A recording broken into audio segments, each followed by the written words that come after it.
Hello everybody and welcome to the third Let's Chat. I am actually recording this on the day this is going to be posted because I forgot to on, the weekend. I was busy, plus bad weather, plus last night, Sunday night, I got distracted and tricked into playing Starbound with a few people for about 3 hours. I think we got off of it at like 11:30 and ugh. Anyway, thank you for the continued support for this series. I am very surprised and very grateful that people who are still watching or listening. I always make that mistake for these, but whatever.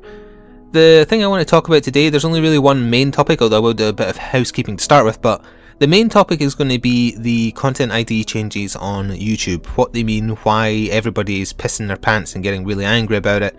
So it's a talking shop, I think that's the expression Americans use, I think. It's a talking shop type Let's Chat this time, so if you're not a content creator for YouTube it may not be of interest to you directly. However, if you've heard other people you watch on YouTube, and I have mentioned it as well, moaning about it on Twitter or whatever, or even on their videos, you might be curious why and what exactly it means, and how that differs to what I was talking about in my first Let's Chat video with the changes that are coming into effect in January, because it is different. So that's the point. But we'll start with the housekeeping stuff, I suppose. So, also, excuse me, as I said, I'm recording this first thing in the morning and I am a bit choked up again. Ugh. But, so if I sound a bit, hoarse, that is why. I didn't eat a horse. I don't like that expression because people always think you say horse. So yeah, housekeeping. First, on Saturday of the weekend that just went past there, we held the first kind of get-together chat on my Steam group, the Flik Gaming Stuff Steam group, which is linked below in all my videos if you are interested. And it went well. I was still uploading my damn best and worst 5 things I played this year video. It took me about 48 hours in total, and that is not an exaggeration. So basically I couldn't play anything while I was in this chat, but we had about 10 concurrent people in the chat having a conversation. More people did arrive and hung around for a little bit, and I'm very happy that they did. People also expressed an interest in doing it again, so I think this Saturday will probably be another one. Let me just double check. What is the date this Saturday? The date this Saturday is the 21st. Yeah, it should be fine. I don't think anyone will be away for Christmas that early. What day is Christmas? The Wednesday of the following week. Yeah, so this Saturday we will do it again, and I will try and plan ahead so that if I am uploading on the Saturday, it'll either be done by 7 PM UK time. I'll do it at the exact same time again because that seemed to be an acceptable time for everybody. Or I'll just, skip a day uploading. I sometimes skip uploading on a Sunday, but I might change that to a Saturday to accommodate people. So yeah, that's the one bit of housekeeping I wanted to get out of the way, really. Other than also just to mention that my top 5 best and worst things I've played this year is up. It took me a long time to edit. It took me a ridiculously long time to upload. It's a long video, it's an hour long, but it's got lots of, gameplay footage that'll probably get me in trouble with the new content ID system that I'm about to go into, but I would appreciate if you go give it a watch because I genuinely did spend a lot of time on it. And also, like I was saying in my 1500th video actually, it's in a playlist with the one I did last year, and if you are a content creator on YouTube, you might find it interesting to watch the 2012 video and then watch the 2013 video and notice how much more confident I sound in my commentary. And that is just from practice. That's just from doing it a lot. It's doing it for a year straight every single day. That's the difference it makes, and I think it's a very glaring difference, although that's just my own opinion. So yeah, that's something to consider. Anyway, on to the content ID system change. So I'm checking my calendar again. It was the 9th of December, I believe. It was the Monday? Yeah, 9th of December. YouTube, like in the first Let's Chat video, first of all, I'll just go over. In January, all videos uploaded to YouTube go through the monetization process, including those who are with a partner. Like, right now, it's instant monetization, and it still is. However, on the 9th of December, all videos for channels that are with a network, like Polaris, like Machinima, etc., who were downgraded to affiliate status, which is basically everybody, because it turns out multi-channel networks are actually cowards and don't trust you, because they take the liability for any copyright strikes you get. Yeah, they put everyone down to affiliate, so on the 9th of December, all affiliates videos became accessible by YouTube's automated content ID system. So on your video manager tab, if you have a channel of your own, you might see one that says a copyright notices tab. And if you look at the screen now, I will show you what one looks like, because I have a few of them. Now, I got off really lucky compared to some people, and I do say lucky because although I don't cover many AAA games, I have covered them in the past. So I'm honestly genuinely surprised that I seem to have gotten through this Content ID copyright wars I've been calling it on Twitter with only about, 5 claims in total so far. 3 of which I have won, and 1 of which I have not. No wait, 2 I've won, 1 I've not, and 2 are still pending. That is my win rate so far. So you're seeing what that page looks like, and you'll see on the page that I've got a Borderlands 1 video that's been, claimed. I've got 2 from Wit. One of them I have acknowledged. Why did I acknowledge that? Well, that was claimed by the band which plays a song in Wet, and Wet had a soundtrack featuring a lot of lesser known bands, but it had all of their actual music in it, and it was them claiming. Therefore I decided that was a direct, that was an acceptable content claim, so I released it to them. Now, does that matter? No, not really. It's an old video. It's very unlikely to generate any more hits or any significant hits, even if my channel was to take off. I don't think anyone would go that far back into my archives. I could be wrong, but And then you will also see that there is another Wet video, the third in the list, which I have contested. Now, the reason I've contested that and the Borderlands ones is because they are largely unfounded claims. Now, I worried about this in the first one, I think, when I was talking about the monetization process, but on YouTube there are companies, individuals sometimes as well, that take advantage of the automated content ID system to claim things which aren't theirs, because people are scared to fight. And never forget that it's totally acceptable to file a dispute. The dispute is against the automated process. You only need to start worrying about whether it's worth the risk of fighting back if after you dispute this automated process that they still try and enforce their copyright. That's when you risk getting a copyright strike, and copyright strikes are the really bad things. Those are the things that you want to avoid as a channel, regardless of the content you produce. And for the record, I've been uploading since 2008 and I've never had a copyright strike, so it makes it all the more annoying to me that my network wouldn't trust me to be a managed channel rather than an affiliated one. But, that's neither here nor there really. It turns out they're cowards. So, what was I saying? Oh, how to dispute them and whatnot, yes. So, there is actually semi-legitimate claims on videos as well, and then there's also totally legitimate claims. So I thought groups like they were calling themselves Idol and CD Music and things like that were actually just, foreign companies taking advantage of the system. It turns out they're actually digital music distribution companies with game OSTs on their catalogue, and that was what was getting picked up. Like, everybody was noticing a ton of the claims they were getting were audio based, not visual based. And that can usually be explained away by leaving your cutscenes in for your videos. For example, if you do gaming content and not talking over them, that can often get them picked up by bots. Yeah, but this was specifically music. So if you look at the screen again, I will change the picture to a little look at a claim I got on a Wanted video, the Wanted game from whenever year it was. I think it was 2009 that one came out. Either way, and you'll see that's being claimed by a company called Ad Revenue for a Third Party, which is bloody ridiculous if I do say so myself. They actually claimed on 2 of my Wanted Weapons of Fate. They did seem to be representing music that was featured in the game that was also featured in the movie. But I decided to dispute them both because Ad Revenue for a Third Party is not a company name, or it bloody shouldn't be anyway. So I decided to dispute because I was unsure whether they had the real claim that they were saying they had.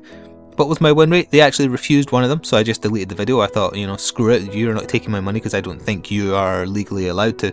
And then they also just dropped one when I contested, so, I should also point out the Borderlands one was also released. And, oh, I hit my desk there and I saw it on the soundtrack, sorry. The Borderlands one was released as well, and some companies are actively contacting those digital musical distributors to make sure that these claims are then dropped. Capcom is doing it.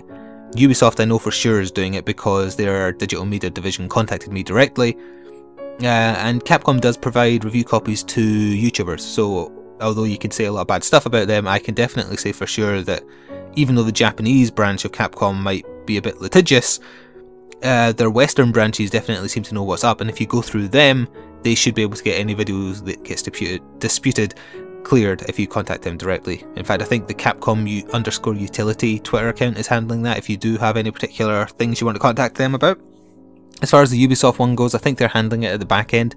The email that I got did say I could email the guy, but I don't want to give out his email, so I can't do that, I'm afraid. Yeah, so I would consider these kind of illegitimate claims that you can dispute easily and you have a good chance of winning. What do you say when you dispute? Well, you should always do the fair use, because that's basically the argument that we have to go by here. It's very subjective whether or not that will be accepted. But then you're asked for more information. So what do I put in that? Well, if I am sure or I think that the claimant is not a legitimate claim, what I'll do is I will list the developer and the publisher of the game whose footage I am using, state that it's neither of them who are trying to make this claim, state that I have done commentary, if I have, you know, original commentary of my own or editing, etc. over the top of this, and then say so-and-so, oh, I hit my desk again, sorry, so-and-so, as in the claimant, has no right to the copyright of this video. And that's what I usually put in my descriptions. Is that a guaranteed 100% win rate? Hell no. Hell no. Like I was saying, I've only, you know, I've technically only won, what was I saying, one? Yeah, although I think 2 of the other disputes I've done will be won. It's just that some of these pain in the arse companies, if they, you know, they'd be a bit spiteful about it. Or maybe they have so many they just don't get back to you. But if you dispute so that now neither of you are getting money, they're not getting money because you've disputed their claim, you're not getting money because they've put in a claim, they'll just leave it sitting. And they get, I believe it's a whole month to reply to your dispute of the automatic content claim, or the claim disappears. So basically for that Borderlands one I showed in the first picture, they've got until January 14th, I believe it is, to dispute my dispute, as it were. If they don't do it, I just win automatically. And that is often what happens, because, you know, this is an automated system by companies who don't know what they're doing, or companies who are making illegitimate claims and they know they don't have any ground to stand on. If you press the matter using the kind of logic I was pointing out, you know, you point out developer, publisher, etc., fair use, etc., etc., etc. You point all that out, and you have to be, you know, be polite about it, be stern but polite. Don't aggressively accuse them of being a bad company or anything like that. Just, you know, take it calmly, state facts, and hope that, you know, they back down. Now, if they don't back down, you can then do an official dispute, which is then handled by a person from YouTube's end. And that's always risky, because YouTube does not do their job. They don't look into it. You could have written permission and they could still say, no, you're not allowed, you get a copyright strike. Because they're stupid. They're lazy and stupid, and that's why this system that's coming in January is so fucking scary. And this is kind of just like the first wave of the war. I mean, that stuff that happens in January, that's the really scary stuff. So, I've told you what I put in when I make a dispute and how I dispute. If it's a legitimate claim, that's where things get a bit more complicated. So, let's see. For example, I've got a random Naruto video. I hit the desk again, god damn it. I've got a random Naruto video that got claimed by Namco Bandai. Namco Bandai are the people who made the game. So, you've got a few choices when that happens. You can just acknowledge it. They'll get the ad revenue in a kind of bastard Nintendo style way. But, you know, they are kind of okay with that, because it's their game and they've made a claim. But you can obviously still argue fair use, and I have done that. I argued fair use, I argued that I put commentary over it, and that I had edited the video in a way that was unique to me. Now, there's a fantastic, funny argument going around right now that you can actually sue for copyright if a video is copywritten by someone else, because your original commentary is still over it, whether or not the game footage is theirs. So if they monetize your video because their game's on it, you've got the copyright to your comment. It's very stupid. It would have to go to court to be proven, but I find it very funny. And it's, you know, from a logical point of view, it's as much of a claim as they would make on your video if you know, you claimed on your commentary. So yeah, what I mean is, this Namco video, I disputed it. It's still ongoing. I was kind of holding, that's another reason I was holding off recording this before today. I wanted to be able to say to you, here's an example of me directly defending myself against someone who does have a legitimate claim on a certain level, and here's how the results went. Will they agree with me that it's fair use? You know, it's down to them, basically. They might not. Now, what's interesting is they have only claimed on the one video, and I would have thought that by now the spy bots would have hit all the others if there was something significant. Often the content bots for developers directly are looking at stuff that appears in trailers or demos, so I think that's possibly why. I think it was the very first part of my playthrough of Ninja Storm 3. But either way, I am talking throughout it, basically, so we'll see how that goes. And that's how I treat legitimate claims. There is no harm in disputing.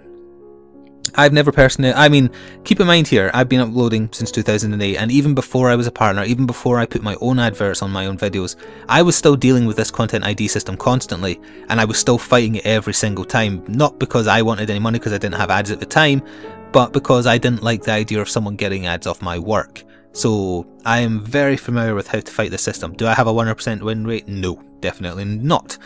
Do I have a high win rate? Yeah, I would say I do. I would say it's at least 65% win rate, more likely close to 75% win rate, with the kind of arguments that I've been telling you to put in today. And as long as you do it in a polite manner and a logical manner, you know, just, this is a business thing, so treat it like a business thing. Don't act like a child, and you have a very good chance of protecting your work on YouTube. And it is work. And if you're one of those people who think that YouTubers don't do real work, kindly fuck off. Do you walk into a retail store and mock the person behind the till for selling products made by someone else? No, you don't. A job is a job. People put in real work for doing this stuff. And we are outlets for advertising, even if we're not directly contracted to advertise any given game. We're inadvertently doing it during our entertainment of the internet. And that's primarily what I think YouTubers are, whether you're a gaming YouTuber or whatever. If you're a content creator of any genre, you're providing entertainment. Now, along with entertainment, you might also inadvertently or, you know, on purpose, be encouraging people to buy certain pieces of software or hardware. I don't know if I do a video on Monster Hunter, will that encourage people to buy a Wii U? It might do. I don't know. I didn't get told to do that, but it might be a nice effect of it. And Nintendo is especially bad for not understanding the inherent value of the free entertainment provided on YouTube. Their lawyers are always looking at it as a loss of revenue. I 100% disagree and say that it's a massively easy way to gain revenue, and I'm so glad that indie devs totally get the system and they understand it for the most part. Yeah, so I guess come January, you're going to see a hell of a lot more indie content on YouTube. Is that a bad thing? No, there's plenty of good indie games. And it's a perfect way to prove that your subscribers stick around for the person, not the product. And I'm hoping that you guys will prove that right come January if I have to start only doing indie games. I don't think I will, because as I say, there are developers. Prior to this all happening, Ubisoft has always had a 100% acceptable YouTube monetization system in place. You just maybe had to contact them for written proof. Now, does that mean come January that YouTube will listen when you prove with the link you provide to the contract or the email? No, it doesn't, and that's why that system coming in January is such a horrible thing. Yeah, I kind of got sidetracked off my topic there, but yeah, don't ever tell me that what I do is not a real job, because I will get very angry at you. That's the only message I want to say there. Because in the same way that, yeah, as I was saying, if you walk into a retailer and make fun of the person behind the till for not having a real job because they didn't make the thing they're selling, I mean, ugh. So I did want to finish on one more thing. What did I want to finish on there? I think I've covered everything regarding the copyrights. Oh, there is one more picture to show you, and that'll be appearing now. This is what it looks like when you successfully dispute something, and the message you get, and it always feels really good when you get it. It's annoying when you have to go through this. I did for many years. It's a pain in the ass. It's not nearly as bad as the stuff that's happening in January, but you know, we'll get to that at the time, and this is running on a lot longer than I thought. There is just one more message. In my 1500th video, I pointed out that Maker Studios had started a referral program, and that, you know, if you click the referral link, you would get assessed for either joining RPM or Polaris based on the size of your channel, and it would be appearing in all my video descriptions. It's not going to be there anymore. I can't in good conscience encourage anybody to join a network right now. They seemingly have absolutely no value now. Is that all their fault? No, only partly. They're being cowards by not letting any of their channels be managed, even if they have a good, sorry if you hear my dog barking, even if they have a 100% clean track record like I do. But no, Google is not without sin here. They are doing this to kill multi-channel networks on purpose. Why? Because then they get a bigger share of the ad revenue that they share with the content creator. Right now, if you earn your money from an ad that's been provided by your partner, YouTube gets a very, very small piece, and they want more because they no longer see the value of letting these multi-channel networks run rampant. And unfortunately, and I do say this with a heavy heart because, you know, I like a lot of people at Polaris, I have a lot of good contacts that I like chatting with. Right now, multi-channel networks are redundant. You don't need them. They're taking your money for no reason. You're going to have to be doing exactly what everyone who isn't partnered is doing, especially come January. Right now you're still getting instant monetization, but that's only for 2 more weeks. So no, I can't encourage anybody to join a network right now. Now, if between now and then, or you know, during January, they come out with this amazing plan where they actually will do some of the other things they promised, like, you know, constant promotion, constant getting your name out there, helping you actually grow, because I can't say in all the years I've been with a channel, a network, that I've felt that I've gotten my money's worth solely from that. Now that plus, you know, monetization and copyright protection, or content ID protection I should say, not copyright, because they can't protect you from strikes. Yeah, that altogether made giving up part of your earnings worth it. Right now, no. Sorry, but no. Do not join a network right now. Wait and see how they're going to handle this. Definitely do not sign into a long contract. Myself, at the start of this year, I actually signed a new contract, so unfortunately I'm going to be stuck for 2 years. But if my network does change things and, you know, starts earning the amount they're getting from me, that won't be so bad. But I don't think that'll happen, and I'm a little bit annoyed about that, especially because I'm not sure how long they've known about these changes, and I've been trying to find out because I want to pair that up to when I was offered a contract with a better percentage, because I think I was tricked, but I'm not 100% sure. I'm not saying that as a legal thing, I'm just umming and ahhing out loud because I'm recording this first thing in the morning. I'm still half asleep. Anyway, that is going to conclude this Let's Chat. Thank you for sticking around if you did, even if you are not a content creator. Maybe if you aren't and you did stick around, you now know why all the big names on YouTube are crapping themselves, and why they're complaining. You know, they've been waking up to like 70 plus content ID matches because they cover all the mainstream games, whereas, you know, I might have 1500 videos, but I don't cover that many big games, so I've only had to deal with about 5. Hopefully the next time I record one of these, I won't be sharing my exploits with you that, you know, I woke up and got 30 of them in a morning. I certainly hope not. I will hopefully report on, you know, how that Naruto video goes, because that's the only legitimate or semi-legitimate claim. Yeah, no, it is a legitimate claim that I've had. This has gone on way too long, so I'm just going to go now. Thank you for listening. As always, I am going to be releasing these Let's Chats every Monday. Yeah, every Monday, I suppose. I think it dodges Christmas and New Year, so I don't see any reason to stop. I might discuss why I hate Christmas next time. You know, gather around, kids. Let's hear why Flik hates Christmas. Thank you for watching, listening, anything, whatever, stuff. Ta-ta for now.